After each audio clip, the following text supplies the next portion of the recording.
razón de ser es la gente. Ventana Pública, la radio social de México.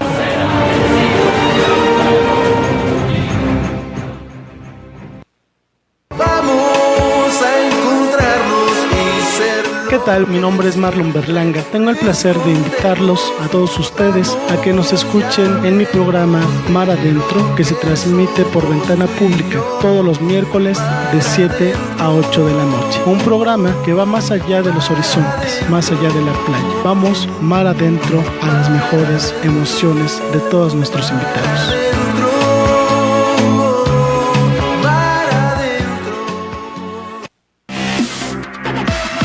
Todos los comentarios vertidos en este programa son responsabilidad de quien los emite.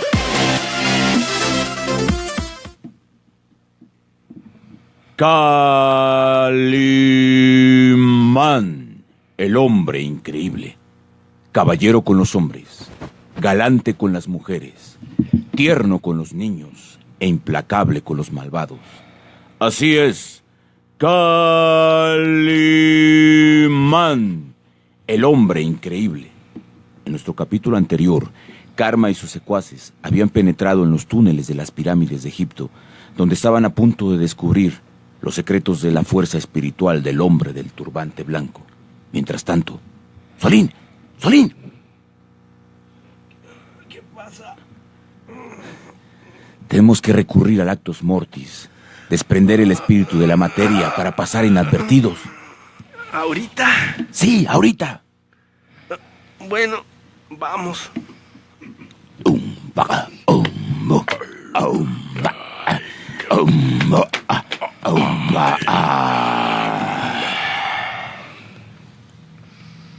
Cuando las sábanas descendidas delatan el tenaz desencuentro con Morfeo, los pensamientos y el alma se evaporan. Somos historias inconclusas. Si la línea de nuestra memoria se mostrara en cicatrices, seríamos como cortezas de árbol, libros andantes a los ojos del tiempo y la mirada de los otros.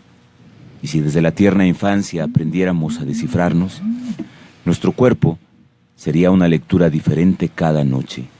Y al tocarnos para conocernos, estaríamos como en un gran concierto de ciegos, tocando innumerables frases de múltiples conversaciones al ritmo de la yema de los dedos. Radio Insomne, transmitiendo en el 2.017 de tu frecuencia medular, con 850 MHz de potencia, transmitiendo en lo más álgido de tu desvarío. Muy buenas noches, y con esta introducción es como empieza nuestra obra Insomnes, que después deriva en la invitación a un radioescucha muy especial, un radioescucha que vende libros en el centro de la ciudad, ahí en el Palacio de Minería. Es un personajillo que podría ser casi como el Periquillo Sarmiento, o como este cronista de la ciudad muy famoso, Monsiváis. Entonces, no. Cálmate con él es Monsi, el de la colonia Santa María la Ribera, donde actualmente vive. Entonces, lo invitamos aquí para que nos cuente, nos dé uno de sus relatos que constantemente nos bombardea a través del Facebook. Pues él va a escoger un pequeño escrito que nos tiene preparados, entonces los invitamos a escucharlo. Buenas noches a todos los radioescuchas. Nosotros somos del grupo Insomnes Teatro y bueno, escuchamos ahorita la voz de Ulises Martínez, y voy a participar con un texto de los que suelo escribir para Facebook. Y dice así: hoy me levanté frenéticamente feliz. Al salir de casa, dando vuelta a la esquina en la calle de Naranjo, un joven esperaba a las 6:45 de la mañana afuera de las oficinas del INE para sacar su credencial de elector con sus papeles oficiales. Y yo le informé, con amabilidad y consideración, que su espera solitaria era en vano, pues ya no sacaban las credenciales ahí, y que era mejor buscar en Google la nueva oficina para estos fines. A media cuadra había una señora dormida con su hija en un automóvil con las luces prendidas, y le toqué la ventana para informarle el asunto e impedir que la batería del coche gastara su energía para arrancar. 2 veces cedí el asiento en el metro y ayudé a un ciego a llegar a la salida. Lo hice loco de contento y alcancé a ver mi tonta sonrisa en el vidrio de la puerta del metro cuando casi llegaba a la estación Pino Suárez. No cabía en mí de tanta alegría. Lo extraño fue que la noche anterior leí la mitad del libro Hormigón de Thomas Bernhard, que, como en toda su narrativa, promueve la misantropía con el filo de la ironía más suculenta que uno se pueda imaginar. La gente tiene un perro y es dominada por ese perro. E incluso Schopenhauer, en definitiva, no fue dominado en verdad por su mente, sino por su perro. Ese hecho resulta más deprimente que cualquier otro. El hecho de que siempre exijamos lo más alto, lo más profundo, lo más fundamental, lo más extraordinario, donde al fin y al cabo solo puede comprobarse siempre lo más bajo y lo más superficial y lo más corriente, no hace avanzar al ser humano, lo mata. Anoche leía a Bernhard convencido de que tenía razón, de que la humanidad era un saco de mierda que apestaba sin remedio. Sin embargo, no pude evitar levantarme con esa mueca llena de felicidad que me acompañó a lo largo de mi travesía hacia el profundo sur de la ciudad. Siempre he pensado que la felicidad es un asunto donde la estupidez encuentra su forma más acabada y heme aquí, envuelto en ese estado de gracia, exhibiendo escandalosamente la sonrisa dibujada en el rostro que confirmaba mi pereza mental, mi mente en blanco, es decir, mi felicidad. No me importó el metro lleno, el hedor de la gente, que un señor me empujara para luego reclamarme y descargar un par de insultos sobre mí. Esa mueca no se me quitaba del rostro, incluso mis dientes chuecos, que siempre evito mostrar, se salían sin control de mis labios abiertos. Entonces tuve el presentimiento de que algo no estaba bien. Algo ajeno estaba tomando el control de mis acciones. Eso era más que claro.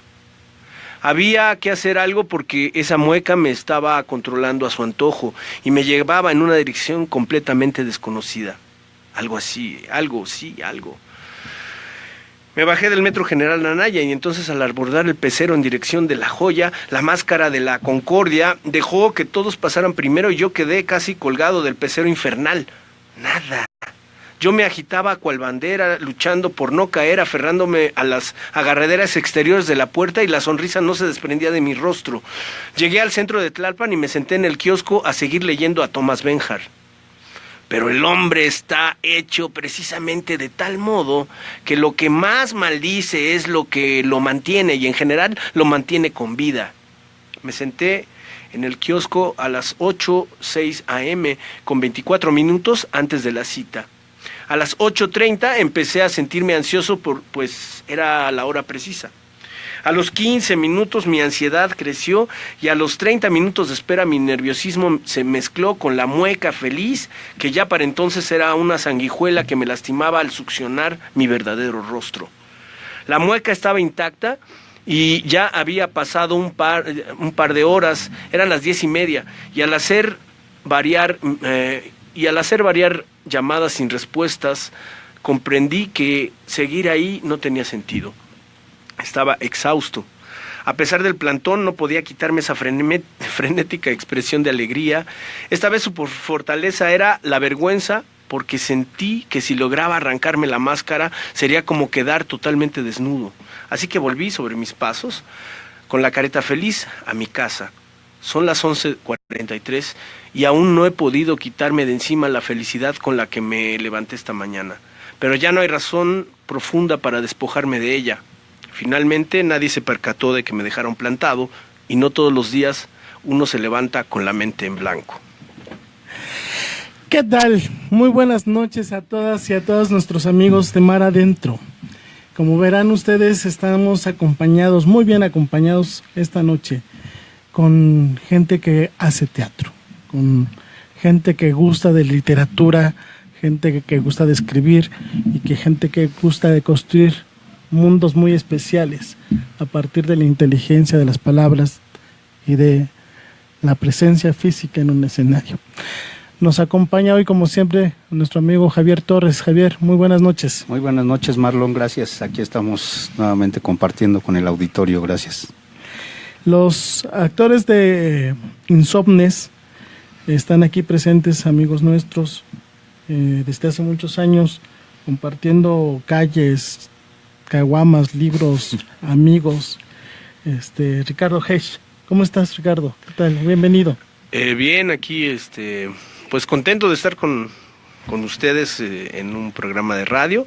Invité a mis compinches en esta aventura que es Insomnes, una aventura de cuarentones, una aventura teatral de cuarentones que aún queremos bailar, que aún queremos hacer teatro, que aún queremos hacer acrobacia, en fin, ¿no? Y inventé a mi amigo Yupanqui Aguilar, que es el director. Hola, ¿qué tal? ¿Cómo están? Buenas noches a todos. Buenas noches, Marlon, Javier. Yupanqui, bienvenido. Y Ulises Martínez, que fue la voz, esa voz radiofónica wow, que escuchamos al principio del programa. Y que ya no soy cuarentón, sino ya estoy abordando el 5º piso, entonces pues aquí muy contento de estar en este programa. En algún momento queríamos ir más seguido a una estación de radio, porque nuestra obra empieza así, y damos el nombre de Insomnes, es un lugar donde van todos los noctámbulos que no pueden dormir y justamente explican por qué no pueden dormir. Entonces así empieza la obra, y son 2 historias, una historia de Ricardo y una mía, organizada también con la ayuda de nuestro director, Yupanqui. Entonces, pues, le damos la palabra aquí a Yupanqui para que comente un poquito cómo fue ese cóctel de cosas que empezamos a vivir juntos y cómo también les empezamos a dar forma en esta aventura que es el radioteatro de alguna manera, y pues que se conjuntan estas dos expresiones de comunicación. Sí. Ulises, bienvenido. Yupanqui, te dio la palabra Ulises. Sí. Gracias. Sí, pues esta aventura llamada Insomnes es el resultado de un trabajo muy fuerte, muy profundo, muy arrojado, y que precisamente, por ejemplo, empezamos el programa con una parte con la voz de Ulises, la narración, la aparición de Calimán, que es un personajazo, ¿no?, de la historia de la radio, y que a muchos, a lo mejor ya ahora los jóvenes menos de 30 a lo mejor están desconocidos de esto, pero que los cuarentones y más allá, pues nos formó de alguna manera, ¿no? Poco, mucho. Y después escuchamos la voz de Hedge, que ya no es parte de la obra, ese fragmento, ese maravilloso fragmento que se echó ahorita. Pero para mí, por ejemplo, en el momento que le estaba escuchando, me remitió al proceso de la obra, al proceso del laboratorio que se hizo de Insomnes, porque pues, Insomnes es totalmente testimonial, son testimonios, son experiencias reales, hechos reales que de alguna manera se escenificaron y que son el resultado de mucho que salió, y que, por ejemplo, el hecho de que haya narrado ahorita Hedge este relato, que es muy suyo, que no está en la obra, pero que pues, a partir de ahí se puede hacer teatro, ¿no? Se puede acercar como de otra manera, que es maravilloso que se haga literariamente, pero también se puede partir de eso para hacer teatro y prácticamente cualquier cosa, ¿no? Y estamos como muy conmovidos con esta obra porque ha tocado muchas cosas, no solo a nosotros. Aunque sean testimonios de ellos dos, a mí me tocó como director porque hay muchas coincidencias, muchas experiencias compartidas, digamos, históricamente y existencialmente ahí en la obra. Y a mí me tocó maravillosamente, y al momento de la representación, pues yo que estoy todas las funciones desde fuera, veo cómo la gente se conmueve, ¿no? Porque hay algo que tocan ahí, que logran tocar, que la gente realmente se conmueve, y que al final nos dimos cuenta que era necesario que la gente lo compartiera, pero al mismo público, que el público se lo compartiera al público, porque es parte como de la obra, como de la invitación a lanzarse, a tocarse más allá, no dejar que las cosas pasen nada más, sobre todo las cosas que lo marcaron a uno y que son importantes no en lo individual solamente, sino en lo social, pues que se abran y que salgan, ¿no? Yo creo que esa es parte de la esencia de la obra, que salgan las cosas y que se traten de comunicar y de tocar más allá de una memoria casi perdida, ¿no? Un recuerdo que a veces nos llegan, pero que no nos lo quedamos, ya no lo, como que ya no lo damos por hecho y se pierde la mayoría de las cosas. Y esta obra nos tocó muy, muy profundo, ¿no? Podríamos hablar de muchas cosas en torno a la obra. Ajá. Que yo tuve ya la oportunidad de verla en un evento casi privado con cuates, cuando se hizo en la galería. En la galería. Sí, en la galería. ¿No? Entonces éramos pocos, disfrutamos mucho la parte escénica, y algo que yo me quedé muy admirado fue el trabajo físico.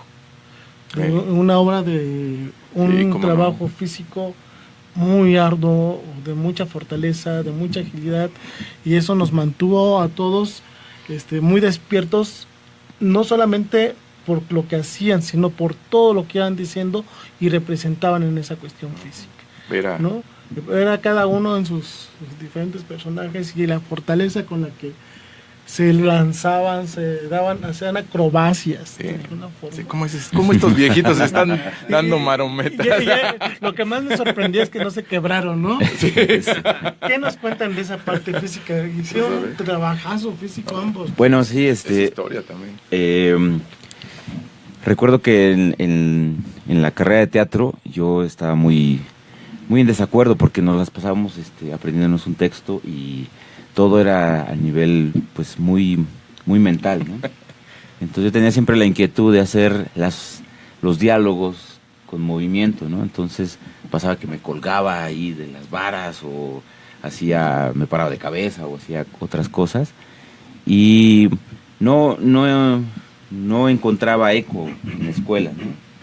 Entonces después yo me voy a la danza, y ahí es donde encuentro otra forma de expresarme, que era el movimiento por sí solo, y empecé a tener un viaje hacia expresar muchas cosas a través del movimiento, y me di cuenta que eso era algo que también tocaba a la gente, ¿no? Entonces cuando yo veo a Hedge y comentamos si él hace capoeira, entonces dije, bueno, habría que hacer algo corporal, ¿no? Que este relato exprese un poco de lo que es las particularidades de los relatos. Por ejemplo, en el relato hay una parte donde hablamos acerca de como hijos de militantes, donde se trataba de luchar y de tener una educación político-militar que llevara a la construcción de esa revolución tan esperada en México, una revolución socialista,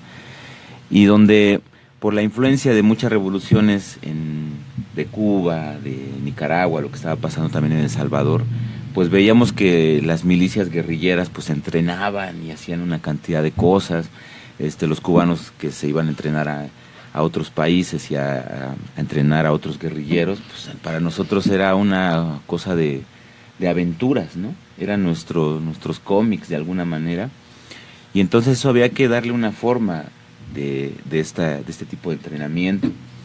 Luego la represión que se ejercía, en mi caso, por mi familia, porque mi papá fue rector de la Universidad de Oaxaca y fue perseguido político, después estuvo en la cárcel, pero cuando a él lo detienen, y que es una parte de la obra donde tratamos de reflejar ese momento histórico, pues a él, como era una persona muy bajita, pues se escabullen, ¿no? La policía lo quiere agarrar y él, como un chicharito, se empieza a revolcar y corre y no lo agarran. Chaparrito, ¿no? Pues así, contra unos grandes agentes del Estado Mayor Presidencial, ¿no? Que es una parte de la obra donde en la Plaza de la Solidaridad él va a dar una conferencia, y entonces están citados todos los medios, y de alguna manera se nos prohíbe ir a nosotros porque sabían que iban a detener a toda esa gente que estaba cercana a él, y como familiares directos pues nos iban a detener, y que era más importante estar nosotros afuera que pues todos presos, ¿no? Entonces, eso yo recuerdo cómo era la primera vez que fue esta agresión de la policía, era tremenda, pues, ¿no? Entonces, lo que surgía ahí era una impotencia terrible de ver, pues, esta cantidad de agentes y con sus armas y no podías hacer nada.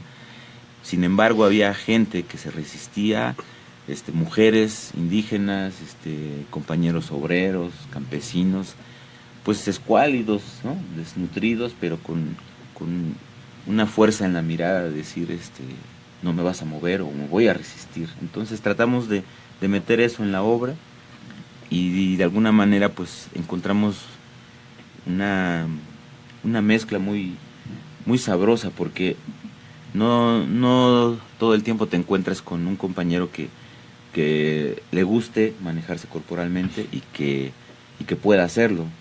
Entonces, como ya había un trabajo previo con la capoeira, pues fluyó más, ¿no? El hacer cosas de acrobacia. Estuvimos también en esta escuela, el Centro Universitario de Teatro, donde se nos da acrobacia y se nos da un entrenamiento corporal importante, y entonces pues ahí pudimos coincidir. Javier, uno de los grandes aciertos de la obra es el tocar esta fibra sensible del auditorio, por lo menos nosotros que tuvimos la oportunidad de verla, a partir de lo que fue la Guerra Sucia en México, pero a partir también de de algunas vivencias personales de ustedes y familiares dentro de ese contexto. Esto se da en la mayoría de presentaciones. La gente percibe esto, porque estamos hablando de una historia no oficial en este país, que todavía no se abre ese expediente.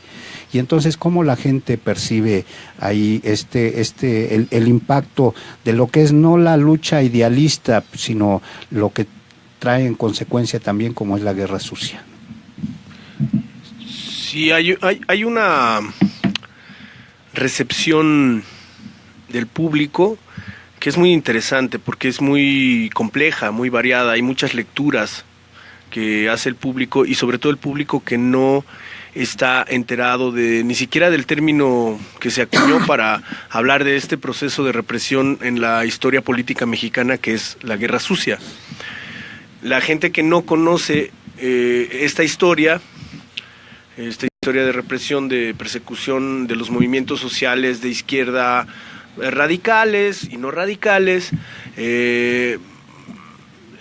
lo percibe y lo asume. Y una vez nos tocó, por ejemplo, algo muy conmovedor. Una chava de prepa, en una presentación que hicimos aquí en la Lagunilla, no sabía lo que significaba la Guerra Sucia.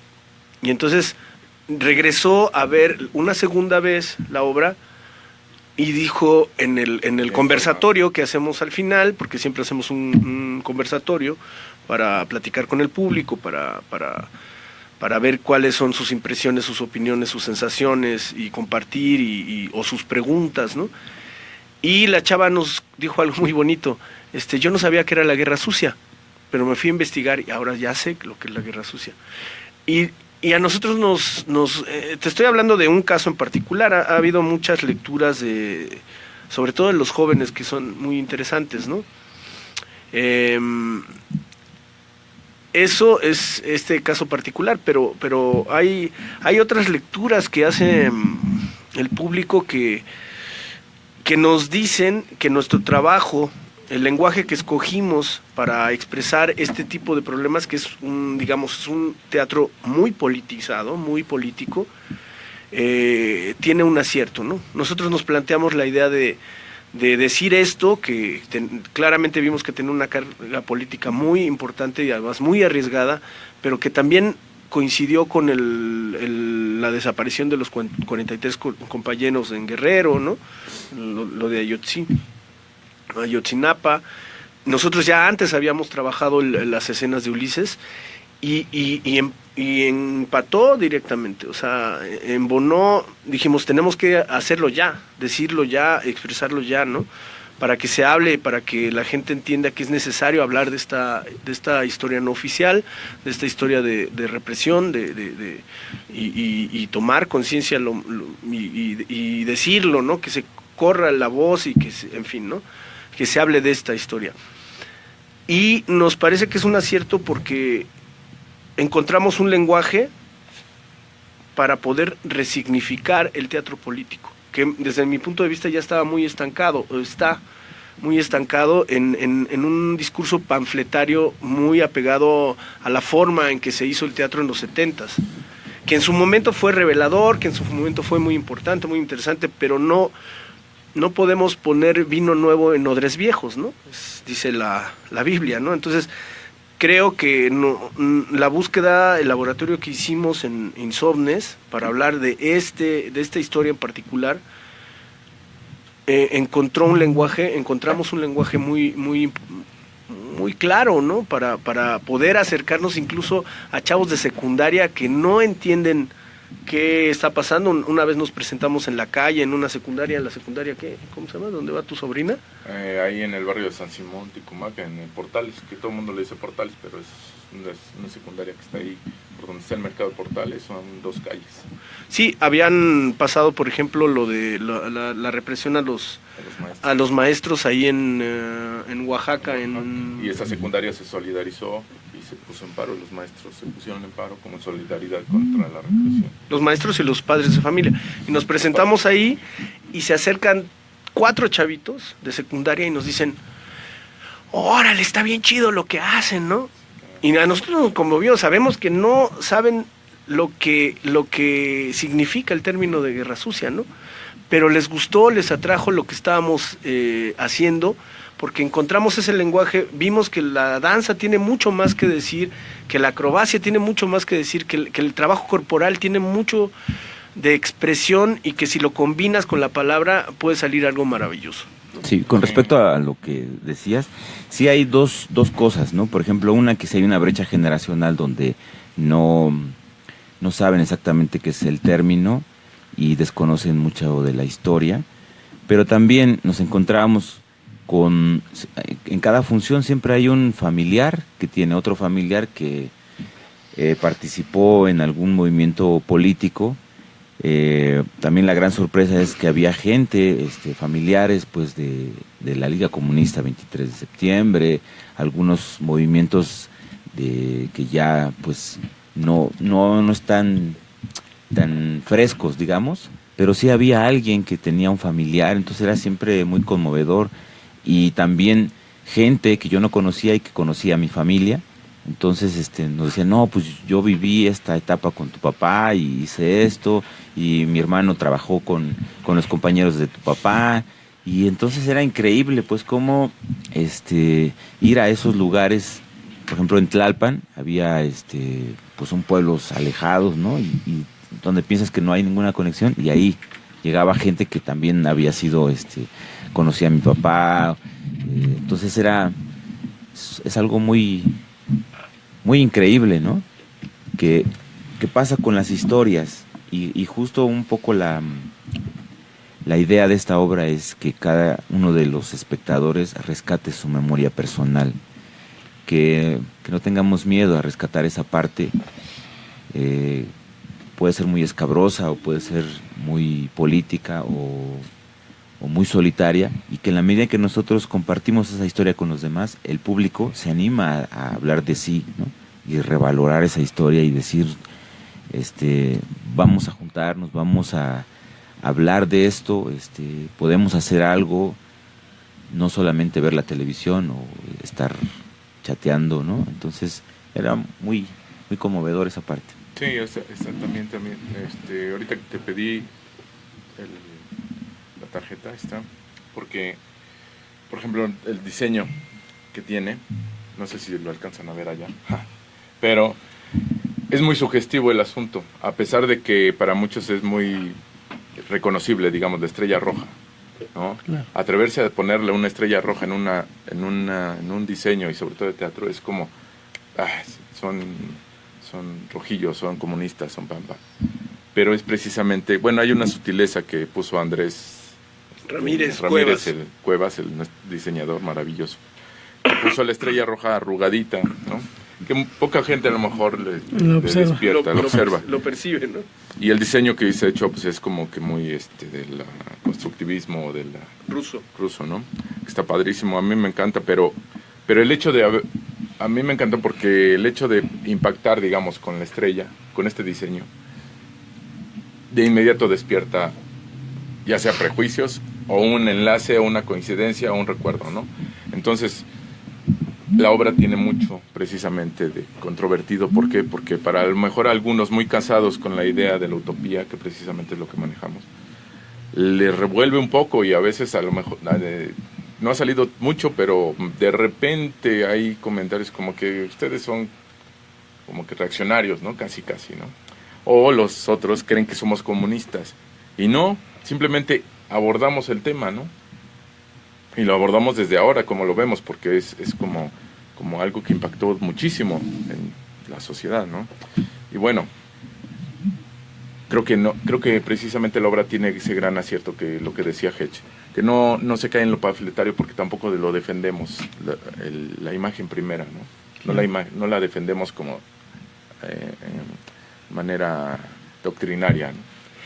A mí en lo personal, y es una de las cosas que a mí me impactó mucho en la obra de teatro, es que sí manejan toda esta parte social y son recuerdos fundamentalmente de los hijos que vivieron cerca lo que les sucedió a los padres o lo que pasaba alrededor de los padres. Pero la parte emocional de cada uno se refleja también muy bien. Es decir, no solamente es la historia de la guerra sucia, es la historia de cada uno de los personajes. Y esos personajes son muy muy vívidos para los que lo estamos viendo, ¿no? Y hay dos temas que yo quisiera que ojalá pudieran ayudarnos a entender. La parte del personaje que está sufriendo recuerdos, y si no sufriendo, sí vivenciándolos con rudeza. Y la otra, la noche, fundamental. Esa parte de ser insomnes, esa parte de deambular por la noche, deambular por los recuerdos, deambular por la radio, deambular por los sonidos que suceden alrededor de ustedes como personajes de la actuación. ¿Qué sucedió ahí? ¿Cómo combinaron esa parte? ¿Son un par de desvelados ustedes? Sí, en algún momento durante el laboratorio, Hedge llegaba muy desvelado, ¿no? Y él decía, bueno, ¿qué pasó? ¿Qué te pasó? Pues que no pudo dormir. Y justo por eso empezó la idea de hacer una estación de radio donde ese insomnio se desbocara ahí, ¿no? Entonces fue algo maravilloso porque creo que encontramos el espacio para expulsar y confrontar nuestra historia personal sobre ciertos temas que de alguna manera no habíamos podido expresar, y que la vida nos ofrecía un momento, una burbuja para decir, bueno, aquí estamos, y si queremos hacer teatro, nuestro material somos nosotros mismos.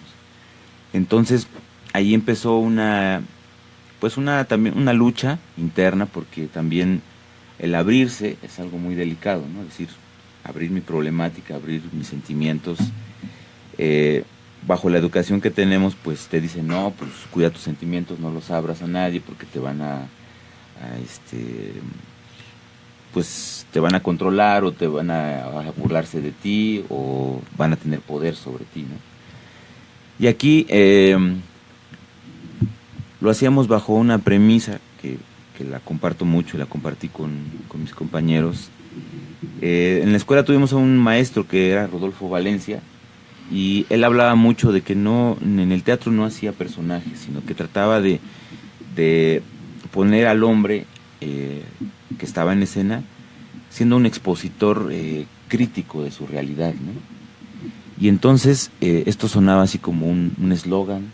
Decimos, bueno, pero ¿de qué se trata esto? Sí, lo más importante es expresar y compartir ese estado de gracia donde uno toca de alguna manera su historia personal, que produce dolor por una parte, pero también al expresarla produce cierta liberación.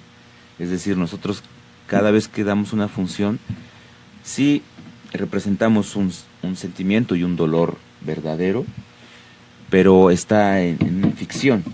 Eso hace que de alguna manera nosotros nos liberemos de alguna manera o encontremos más respuestas de lo que nos está sucediendo, ¿no? Perdón, ¿ustedes dos escribieron cada quien sus textos?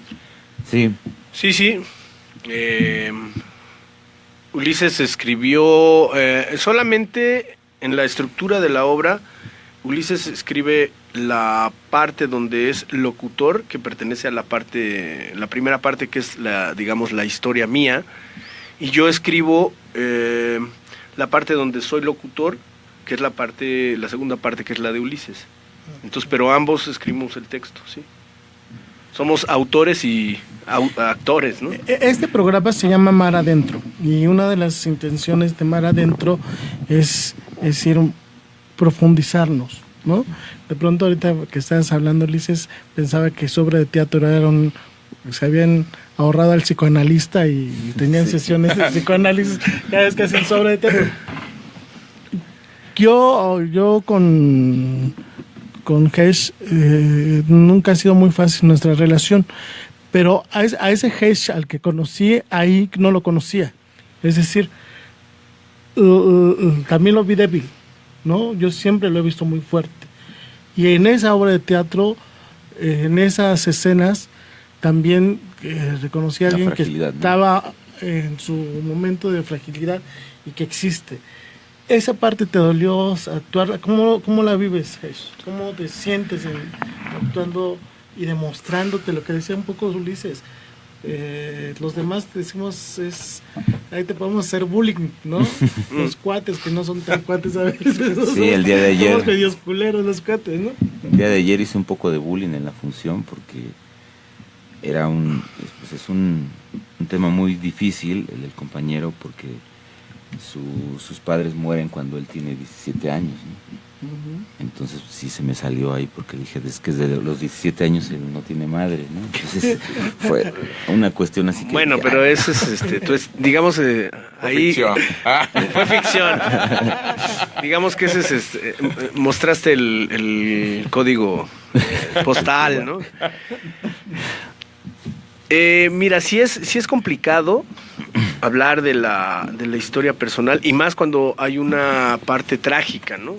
Es decir, la muerte, ¿no?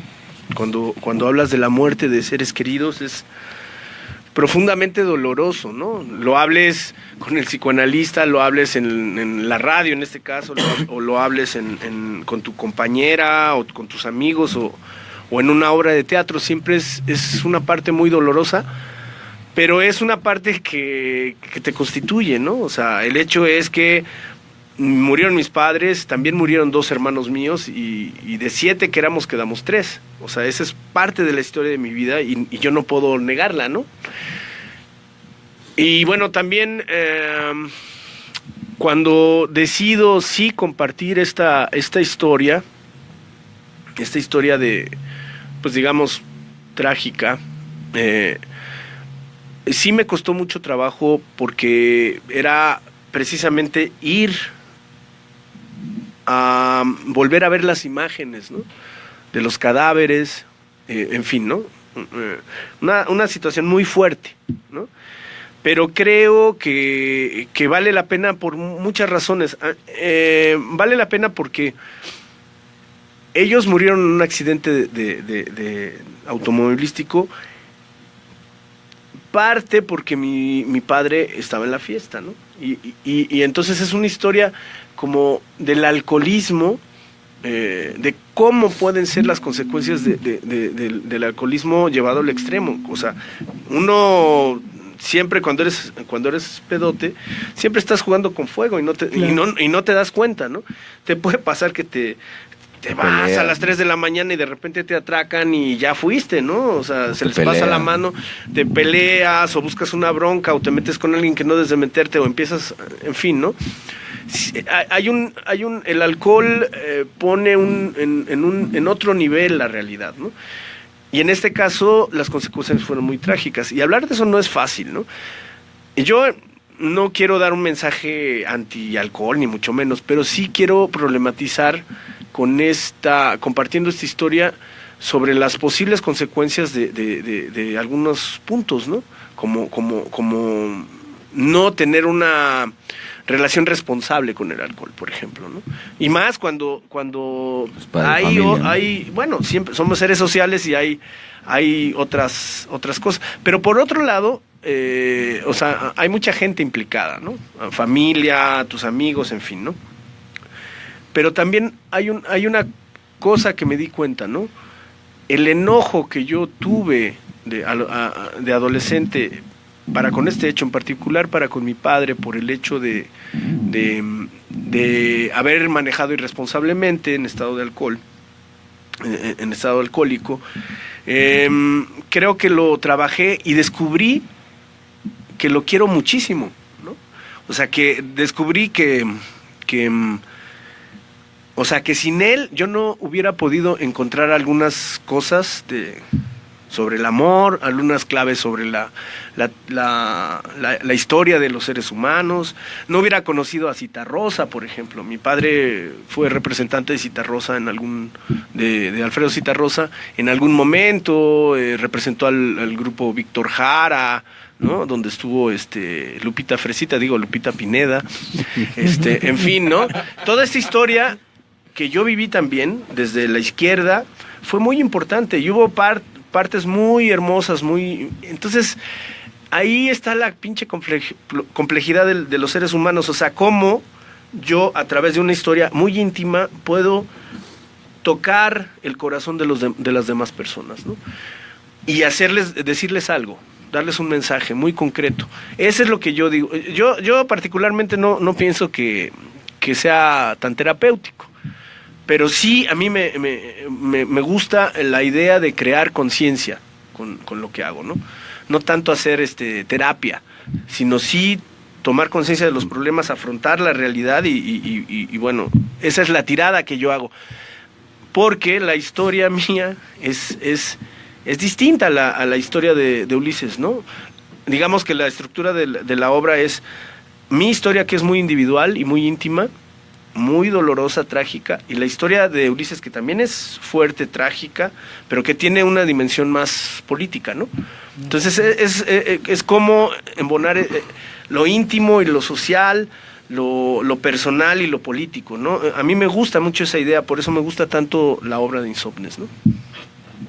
Pues esperemos que nuestros amigos oyentes y quienes nos estén viendo por Facebook Live se interesen por esta obra, muy recomendable, que se presentará el próximo martes 5 de diciembre a las 8 de la noche en la Sala Novo del Teatro La Capilla, en Madrid 13, Colonia del Carmen, en Coyoacán.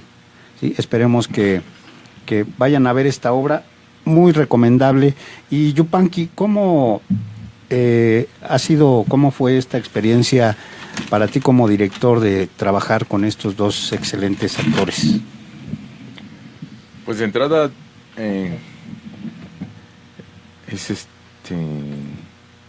sí es conmovedor trabajar sobre todo con amigos, ¿no? Porque son conocidos desde hace mucho tiempo, con los que realmente no habíamos trabajado o muy poquito. Por ejemplo, con Ulises alguna vez intentamos trabajar, ya no se concluyó trabajar juntos. Después trabajamos en algo un poquito más superficial, digamos, ¿no? Con Máscara entre sombras, en unas cositas ahí. Con Hedge trabajé cositas en la escuela, cuando íbamos allá. ¿Cuál era? ¿Cómo se llama? Antaño los 40, ¿no? No, el CEDART. No, el CEDART. Esa es la segunda escuela que tú tenías, a donde fuiste después. Pero estabas súper del CEDART, te fuiste a la jaula de las locas. Ah, no, tú te fuiste a la jaula de las locas del CCH Sur. No, el CCH Naucalpan, perdón. Sí. No, pero habíamos trabajado en cosas muy más leves, ¿no? Más tranquilas. Y ahora, realmente, primero trabajar con amigos es maravilloso cuando profundizas, ¿no? Es súper chingón, es algo algo, no sé, no puedo ni describirlo, pero que tengamos como esta complicidad de algo, de haber logrado esto, yo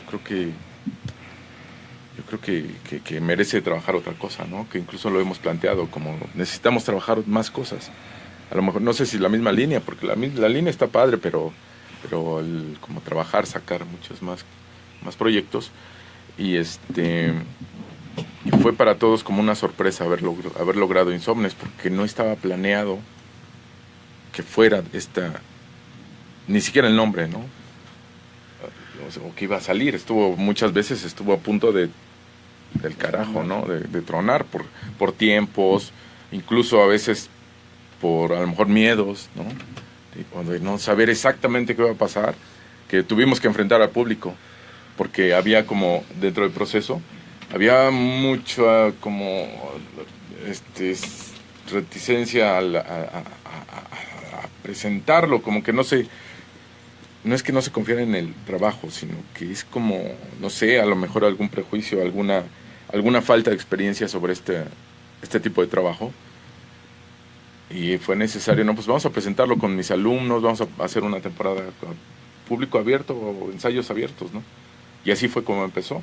Y cuando lo vimos, pues ya confirmamos que sí funcionaba, ¿no? Que sí era real, que estábamos haciendo algo muy, muy, muy, muy bueno, pues. Siempre los tiempos nos van a ir ganando. En radio se va muy rápido. Yo sí quisiera preguntarle a los tres, a Javier también, si quiere comentarnos algo. La noche,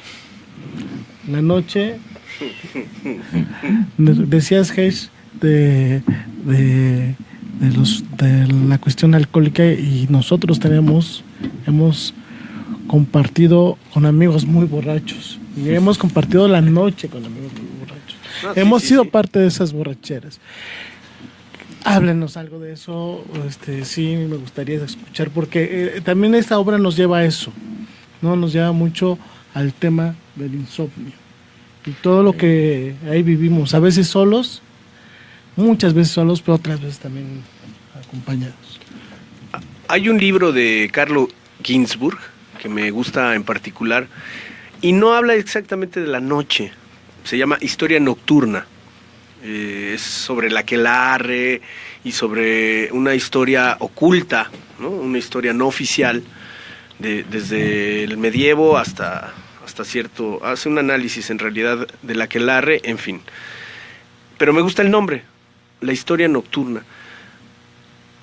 O sea, me lleva a pensar qué es todo eso que sucede en las noches.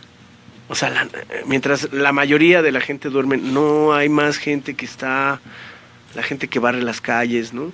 La gente que se pierde en los bares, la gente que no puede dormir en sus casas, ¿no? ¿Qué pasa en la noche, no?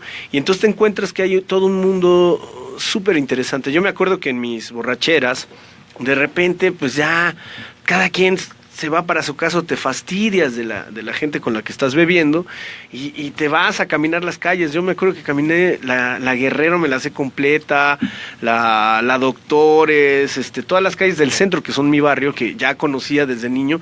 A mí me gustaba caminarlas mucho, ¿no? Como reandar, volver sobre mis propios pasos todo el tiempo, ¿no? Ahí en la noche, y de repente te agarra la noche y estás en el parque sentado afuera de San Carlos, en un parque, y te despierta y hay unos trans, ¿no? Ya trabajando o listos para trabajar, ¿no? En fin, ¿no? En fin, es como esa historia hay muchas, ¿no? O sea, todo lo que vivimos con algunos compañeros poetas, el Mario Cruz, el Zapata, ¿no? Todos esta banda que éramos, o pretendíamos ser algo así como los Goliardos, ¿no? Sí. Y vivir de noche, ¿no? La intensidad y la locura, y estar ahí pues descubriéndonos, conociéndonos, delirando, ¿no? En fin, ¿no? Buscando lo más oscuro de nuestro ser casi siempre, ¿no?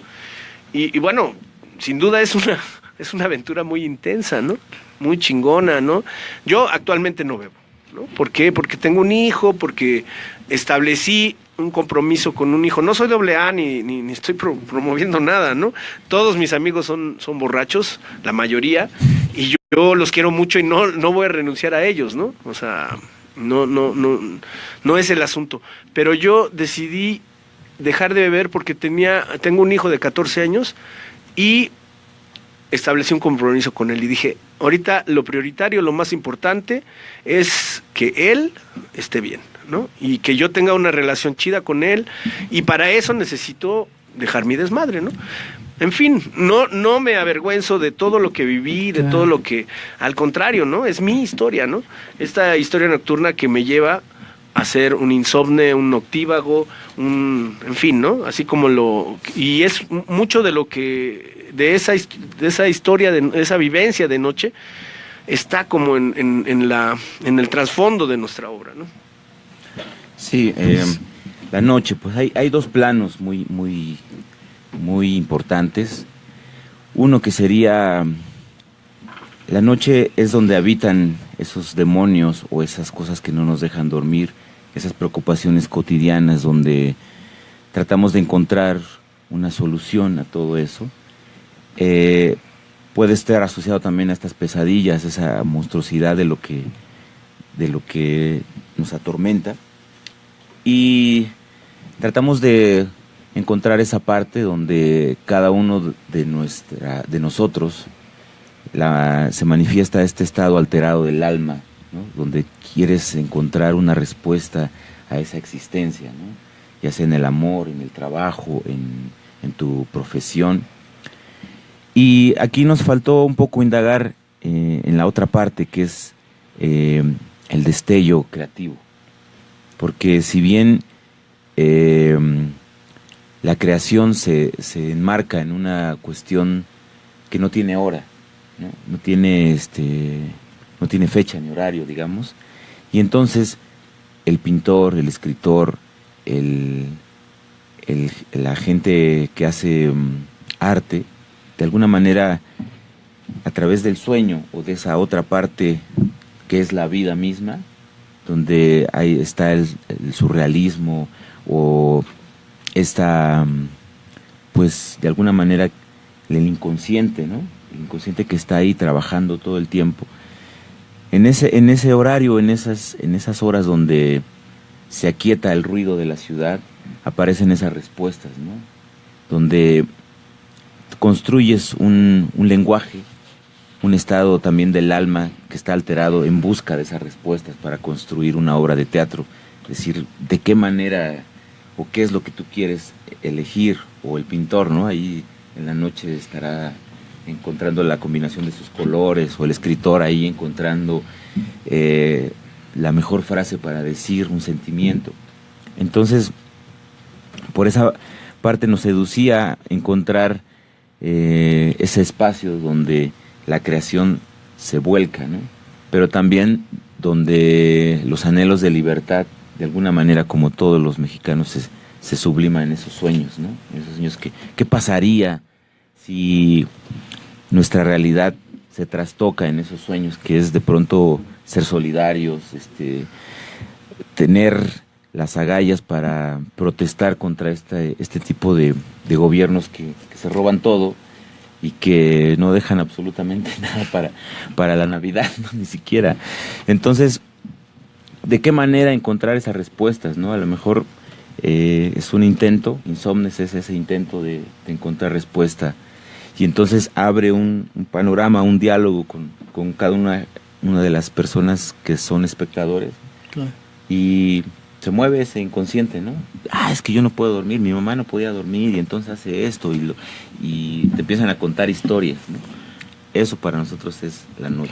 Decías de los sueños, pero hay algunos sueños que vivimos despiertos, ¿no? Exactamente a la hora del lobo, ¿no? Sí. En ese momento.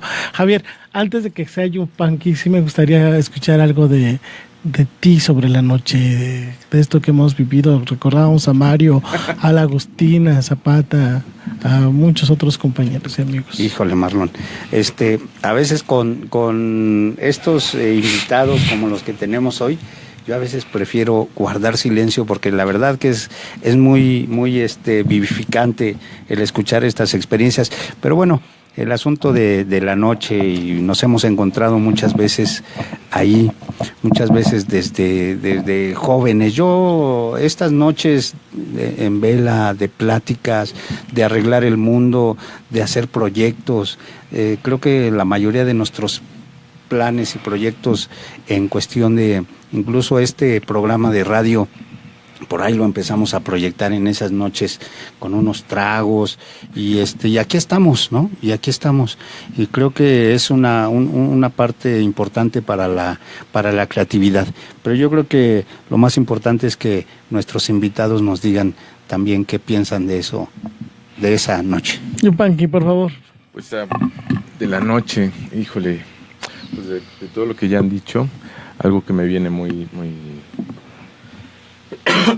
en este momento es lo relacionado con lo que dice Javier, que la cruda realidad después de la noche, ¿no? Que a lo mejor en la última frase que se dice en la obra, cuando Calimán dice no permitamos que nuestros enemigos nos quiten el sueño, no sé, yo ahorita me vino la idea de que no permitamos la cruda realidad, ¿no?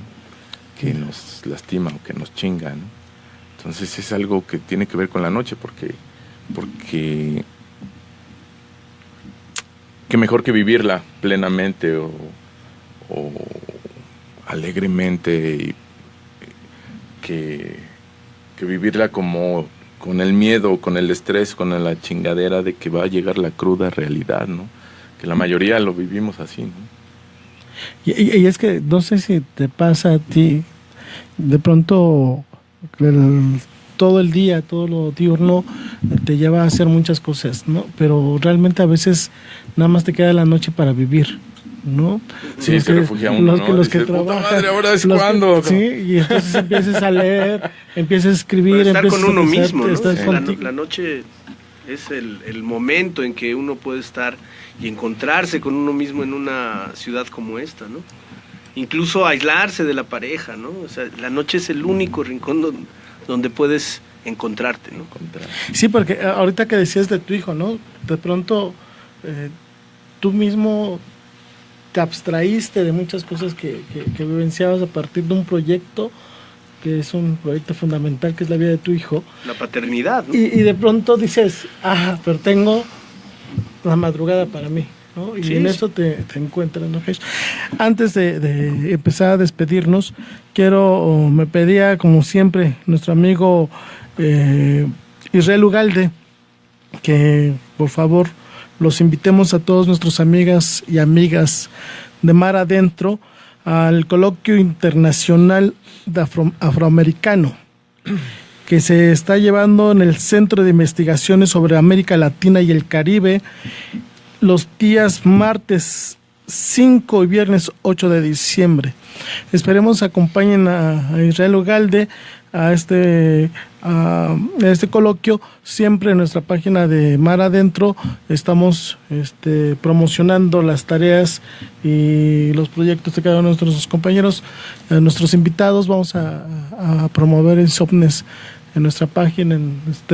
Tenemos que avisarles que ya tenemos nuestro canal de YouTube. Ahí se pueden bajar todos los programas que hemos tenido, 24, va a ser el número 24, y se queda grabado en la memoria. Un poco lo que queríamos con este programa, Hesh, era decir, esto hemos sido, y esto con nuestros compañeros y amigos hemos compartido.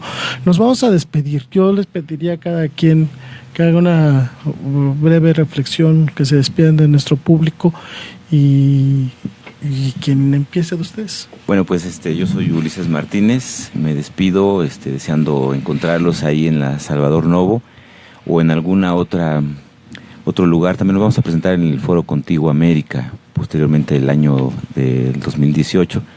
Pero me gustaría despedirme también con una pregunta. Tengo aquí a mi lado a mi hijo Carlo, y siempre quise preguntarle, alguna vez vio un ensayo de nuestra obra, y quería preguntarle qué le pareció ese ensayo. Bien. ¿Recuerdas ese ensayo? ¿Qué hacíamos? Una cosa muy loca. ¿Sí? ¿Te acuerdas del movimiento que hacíamos? Sí. ¿Qué hacíamos? ¿Y qué pensaste cuando viste un poco de la obra? Que era muy loco. Que era muy loco. Bueno. Se dio cuenta quién era su padre. Es su papá. Buenas noches. Gracias, Meses.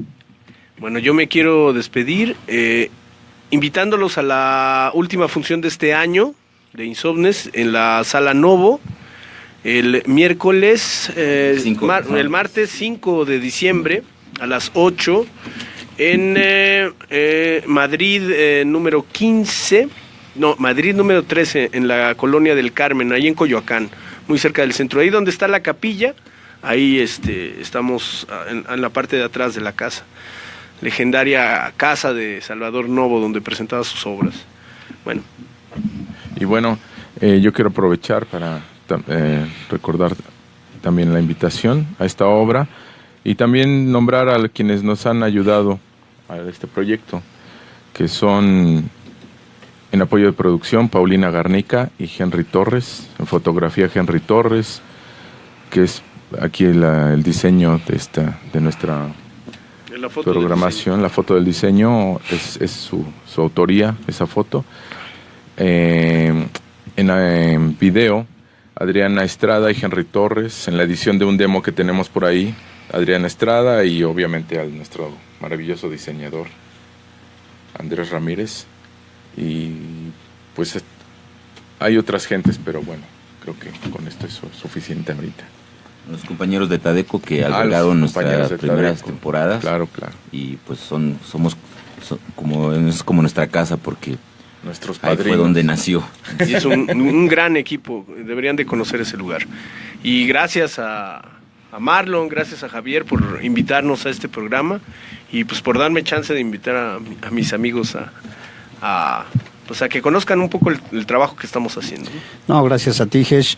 Pues esta noche el grupo Insomnes ha tomado por asalto los micrófonos del programa Mar Adentro y nos ha llevado a navegar por estos recuerdos de esta obra Insomnes, esta obra muy radiofónica que a mí me trasladó a esa XEQ, a la W, a esas estaciones de radio que escuchaban mis padres, a ese Calimán, ¿no? El que domina la mente lo domina todo, ¿no? Y decíamos nosotros, y el que domina a su suegra puede dominar el mundo, ¿no?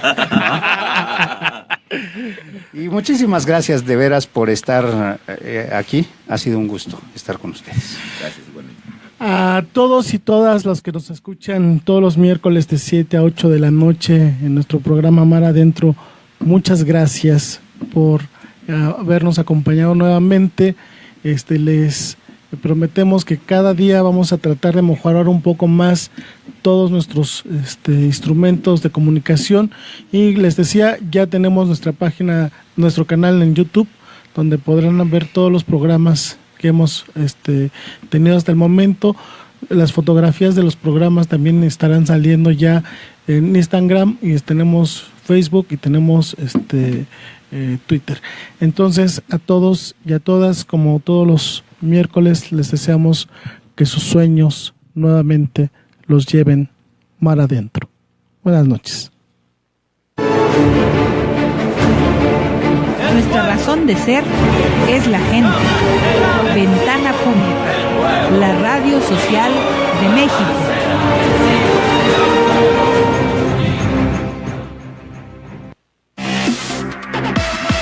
Todos los comentarios vertidos en este programa son responsabilidad de quien los emite.